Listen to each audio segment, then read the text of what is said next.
শহীদ হাদিস পার্ক খুলনার প্রাণকেন্দ্রে অবস্থিত এক টুকরো ইতিহাস, এক টুকরো নিঃশ্বাস ফেলার জায়গা।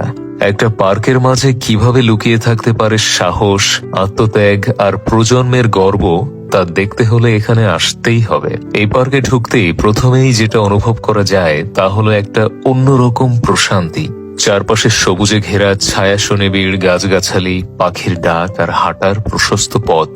শহরের কোলাহল থেকে যেন একটা মুক্ত নিঃশ্বাস এখানেই পাওয়া যায়। আজকের এই পার্ক খুলনা শহরের মানুষের বিনোদনের কেন্দ্র হলেও এর প্রতিটি ইঞ্চিতে জড়িয়ে আছে এক সাহসিক ইতিহাস। 1969 সালের উত্তাল গণ আন্দোলনের সময় পাকিস্তানি শাসকদের বিরুদ্ধে প্রতিবাদ করতে গিয়ে এখানেই শহীদ হন এক সাহসী তরুণ হাদিসুর রহমান, যার নাম অনুসারে এই পার্কের নামকরণ করা হয় শহীদ হাদিস পার্ক। বর্তমানে এই পার্ক খুলনার মানুষের প্রিয় এক বিশ্রাম স্থলও বটে।